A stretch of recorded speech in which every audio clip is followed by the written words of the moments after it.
तो यहाँ शुरू होती है कंपनी लॉ की कहानी। अपॉइंटमेंट ऑफ ऑडिटर को सबसे पहले हम लोगों ने डिस्कस करना है। ऑडिटर की अपॉइंटमेंट किस तरह से होगी? अब इसमें ऑडिटर के 3 लेवल हैं। कंपनी जब बनती है, इनकॉर्पोरेट होती है, तो उसके बाद उसको अपना पहला ऑडिटर चाहिए होता है। तो लॉ ये कहता है कि जब कंपनी इनकॉर्पोरेट हो जाए तो आपने 90 डेज के अंदर कंपनी की पैदाइश के 90 दिन के अंदर कंपनी के डायरेक्टर्स को चाहिए कि वो एक ऑडिटर को अपॉइंट कर लें। कंपनी के बनने के 90 दिनों के अंदर ही पहला ऑडिटर अपॉइंट हो जाना चाहिए। ये ऑडिटर अपॉइंटमेंट करेंगे डायरेक्टर्स और ये करेंगे 90 डेज में। ये भाई साहब कब तक रहेंगे? ये भाई साहब पहली एजीएम तक रहेंगे। अगर आपको याद हो सीलो में तो चीफ एग्जीक्यूटिव जो पहला है वो भी पहली एजीएम तक होता था, डायरेक्टर भी पहले, तो कंपनी के सारे ऑफिसर पहली एजीएम तक होते हैं। अच्छा, बाकी ऑफिसर 3-3 साल के लिए आते हैं अक्सर, ऑडिटर 1-1 साल के लिए आता है। जैसी एजीएम आएगी पिछला रिटायर हो जाएगा, यही दोबारा से भी सिलेक्ट हो सकता है, एक नया बंदा भी आ सकता है, और अब जो नया बंदा आएगा वो अगली एजीएम तक रहेगा। अच्छा, एजीएम किन लोगों की मीटिंग होती है? शेयर होल्डर्स की। इसका मतलब अगर एजीएम पे ऑडिटर अपॉइंट होगा तो वो किसने किया है? शेयर होल्डर्स ने। तो पहला वाला उसमें तो टाइम कम था, तो 90 डेज के अंदर डायरेक्टर्स ने जाके अपॉइंट कर लिया। लेकिन जो सब्सीक्वेंट ऑडिटर है वो एजीएम पे अपॉइंट होगा। सब्सीक्वेंट का मतलब है हर साल अब जो आएगा, पहले वाले के बाद जो भी आएगा उसे क्या कहेंगे? सब्सीक्वेंट। एजीएम पे अपॉइंट होगा, मेंबर्स अपॉइंट करेंगे, डायरेक्टर्स मशवरा देंगे, लेकिन अपॉइंट कौन करेगा? मेंबर्स। और ये भाई साहब रहेंगे टिल नेक्स्ट एजीएम। तो पहला ऑडिटर डायरेक्टर्स ने अपॉइंट किया 90 दिनों के अंदर, और वो फर्स्ट एजीएम तक है। फर्स्ट एजीएम और उसके बाद हर एजीएम पे मेंबर्स इकट्ठे होंगे और मेंबर्स अगले साल के लिए ऑडिटर को अपॉइंट करेंगे। वो पिछला भी हो सकता है और नया भी हो सकता है। कैसे अपॉइंट करेंगे वो प्रोसेस थोड़ा सा आगे है, कि मतलब उसमें पिछले ऑडिटर को कैसे निकालते हैं, नए ऑडिटर को कैसे लेके आते हैं, लेकिन टाइमलाइन हमें लॉ ने बताई है। टाइमलाइन समझ आ रही है? मेंबर्स अपनी पसंद से अचानक से किसी का नाम नहीं ले देंगे, डायरेक्टर्स एक रिकमेंडेशन देंगे। अब डायरेक्टर्स के पास ये लिस्ट ऑफ रिकमेंडेशन कहाँ से आती है वो इससे अगली स्लाइड में हम इंशाल्लाह डिस्कस करेंगे। तो ये सेकंड लाइन का टाइमलाइन समझ आया? देन कैजुअल वैकेंसी, इसका क्या मतलब होता है भला?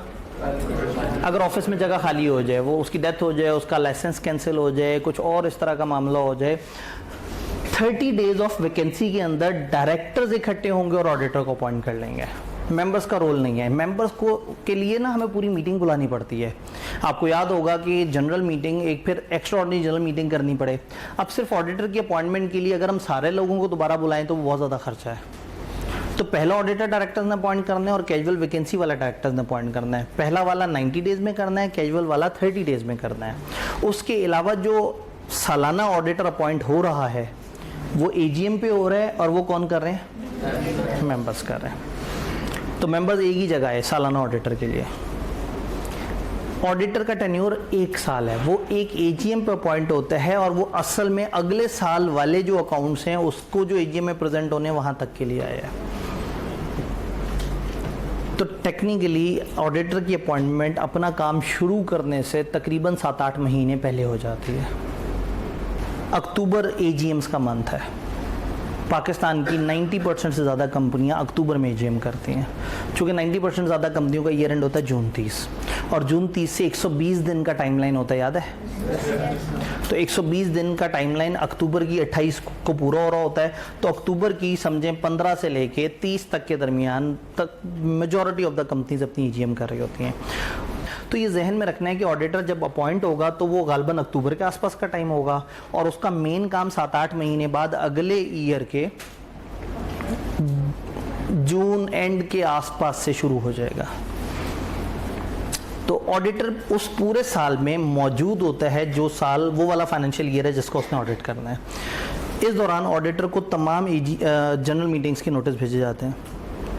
ऑडिटर कभी भी कंपनी के प्रेमिसेस में छापा लगा सकता है, कभी भी आके कोई भी इन्फॉर्मेशन मांग सकता है, क्योंकि ऑडिटर को अनलिमिटेड इख्तियार नहीं देंगे तो फिर तो ऑडिट अच्छा नहीं हो सकेगा।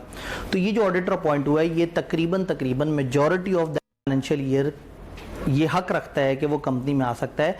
आपको याद होगा हम जब नोटिस भेजते हैं तो वो नोटिस ऑडिटर्स को भी भेजना होता है।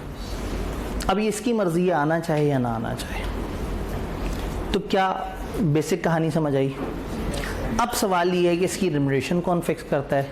जवाब ये है कि जो अपॉइंट करता है वही रिम्यूनरेशन फिक्स करता है। अगर डायरेक्टर अपॉइंट करेंगे वो रिम्यूनरेशन फिक्स करेंगे, और अगर मेंबर अपॉइंट करेंगे तो वो रिम्यूनरेशन फिक्स करेंगे। ऑडिटर की रिम्यूनरेशन एक खास कोड के तहत फिक्स की जाती है जो हमारे सिलेबस में नहीं है, उसको हम कहते हैं ATR 14।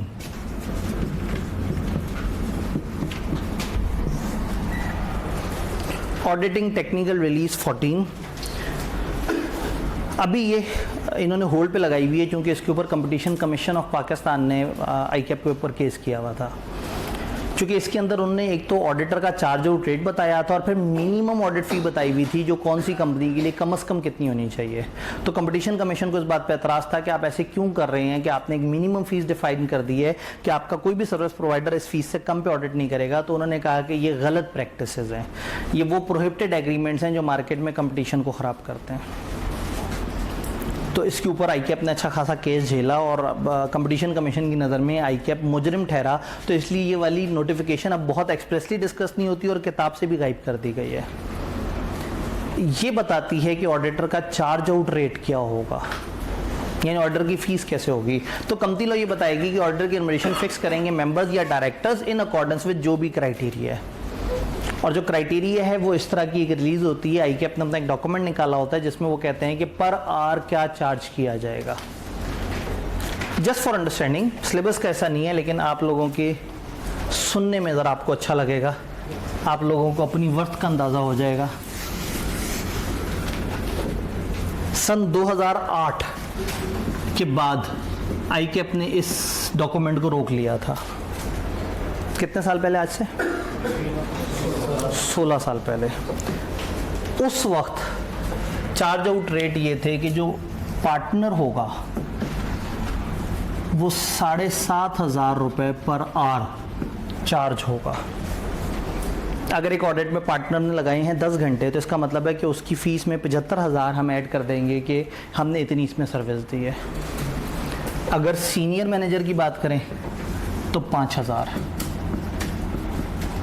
मैनेजर की बात करें 4,000, असिस्टेंट मैनेजर की बात करें 3,000, सुपरवाइज़र की बात करें, ये सुपरवाइज़र बेचारा दरमियान में एक चीज़ होता है, ना मैनेजमेंट में आता है ना स्टूडेंट्स में आता है।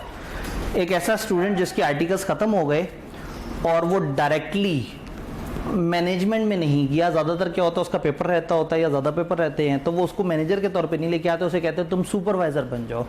तो वो ट्रेनी से ऊपर होता है और मैनेजर से नीचे होता है। सुपरवाइज़र के लिए 2,000, सीनियर के लिए 1,000, सेमी सीनियर के लिए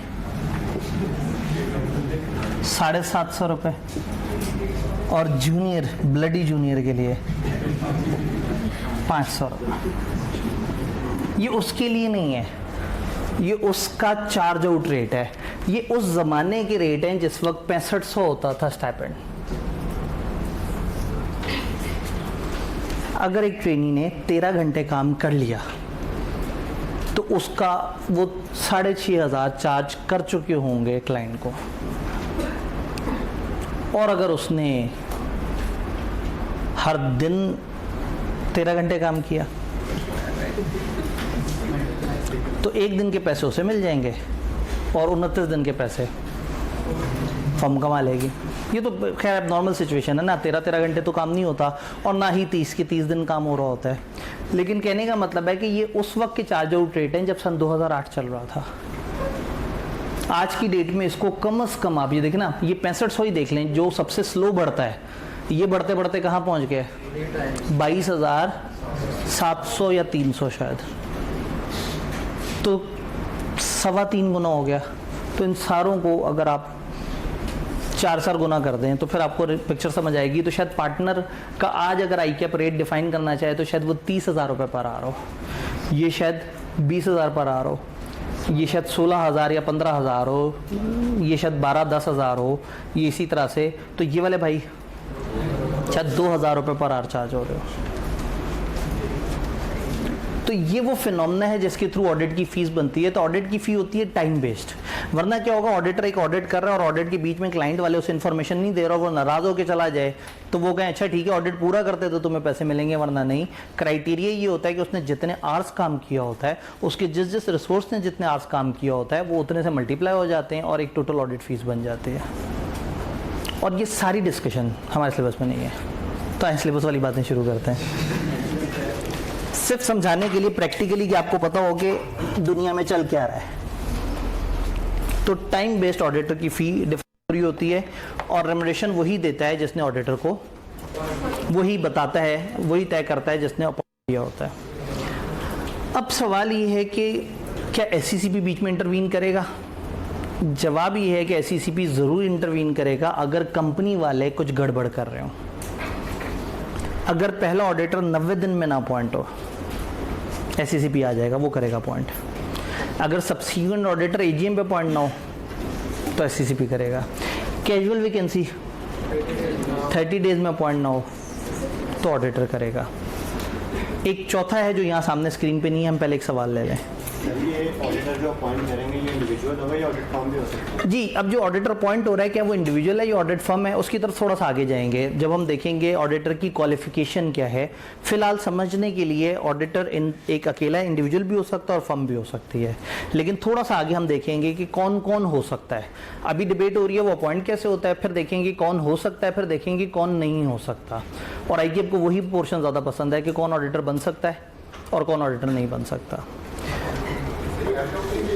जी, अब सवाल ये है कि ऑडिटर हर कंपनी के लिए होगा, ये भी थोड़ा सा आगे चल के देखेंगे कि कौन सी तरह की कंपनियों के लिए कौन सा ऑडिटर होगा और कौन सी तरह की कंपनियों के लिए कौन सा ऑडिटर होगा।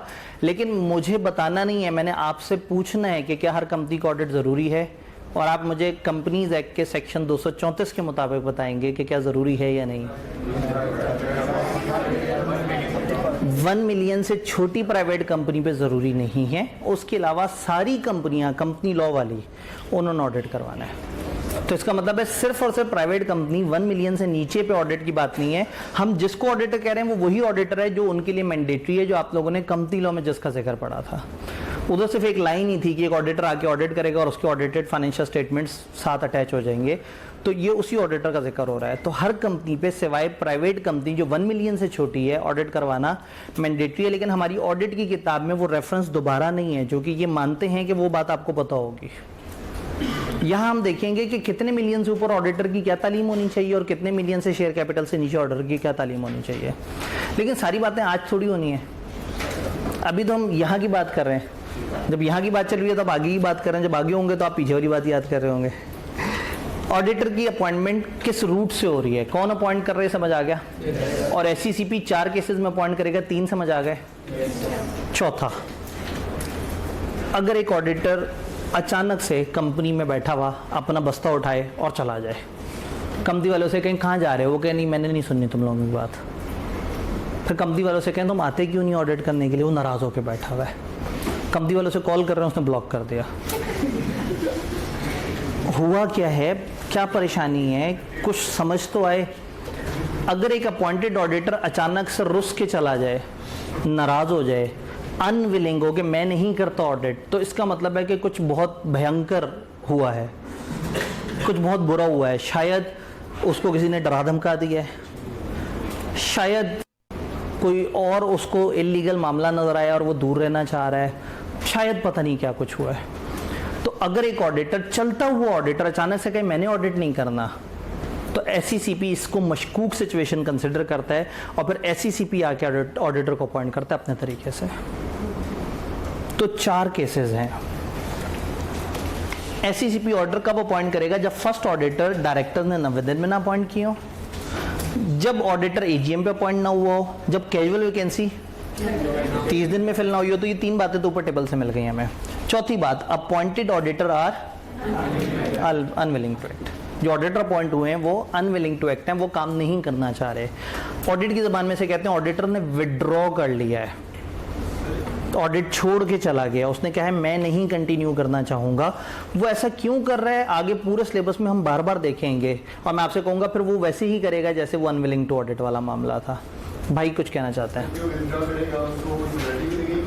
अब अगेन वही वाली बात है कि आगे चल के देखेंगे कि उसने विड्रॉ क्यों किया। अगर उसने विड्रॉ बिला वजह किया है तो फिर उसे पेनल्टी पड़ेगी। लेकिन एक प्रोफेशनल समझदार ऑडिटर अपॉइंटमेंट के वक्त अपॉइंट ही ना होता अगर उसने ऐसी हरकत करनी थी। आफ्टर अपॉइंटमेंट इसका मतलब है कि कुछ ऐसा संगीन मामला है कि उसे विड्रॉ करना पड़ गया है। मैं इसलिए इशारों में बात कर रहा हूं कि हमने पूरे सिलेबस में कम से कम 10-15 ऐसी सिचुएशंस देखनी जहां उसे विड्रॉ करना पड़े, लेकिन आज हम वर्ड विड्रॉ पे बात नहीं कर रहे। हम कह रहे हैं अगर वो नाराज होकर चला गया तो नया ऑडिटर कौन लेके आएगा? SECP। ऑडिटर की इमिग्रेशन कौन फिक्स करेगा? अगर अपॉइंट डायरेक्टर्स ने किया तो डायरेक्टर्स, SECP ने अपॉइंट किया है, और किताब कहती है ऑल अदर केसेस में मेंबर्स, तो बचा ही गया मेंबर्स वाली। तो आसान टोटका, इस सबको इग्नोर करके जो अपॉइंट करेगा। अब एक ऑडिटर को, चलते हुए ऑडिटर को दरमियान में अगर हमने निकालना हो, एक ऑडिटर को अगर निकालना है तो ये इख्तियार कंपनी की मैनेजमेंट के पास नहीं है, वरना वो फौरन से हर उस ऑडिटर को निकाल दें जो ऑडिटर उनकी राह में रुकावट डाल रहा है। फॉर एग्जांपल ऑडिटर ने जो है वो एक दिन अपना वर्क करते करते करते रात 1:30-2 बज रहे थे, उसने अपना वर्क कंप्लीट किया, क्लाइंट के प्रेमिसेस में बैठा हुआ था। जब रात के वक्त आप इस तरह से बिल्डिंग में निकलते हैं तो ज़ाहिर है बिल्डिंग में अंधेरा होता है, बड़ा कम ही को रोशनी होती है। निकल रहा था तो एक जगह से रोशनी नजर आई, वो चलते चलते वहाँ पहुँचा तो एक दरवाज़ा थोड़ा सा खुला हुआ था और अंदर से रोशनी आ रही थी। उसने दरवाज़ा थोड़ा सा खोल के देखा तो डायरेक्टर कंपनी के सिस्टम पे बैठ के वीडियो गेम्स खेल रहा था। ऑडिटर ने एकदम से दरवाज़ा खोल के कहा कि आप कंपनी के रिसोर्सेज को ज़ाया कर रहे हैं। तो उसने कहा तुम भी तो देर तक बैठे हुए थे। तो उसने कहा मैं तो बैठा हुआ कंपनी के लिए काम कर रहा था, तो आप जो कर रहे हैं वो मुनासिब नहीं है, तो मैं आने वाली मीटिंग में इसका तस्करा सबसे करूँगा।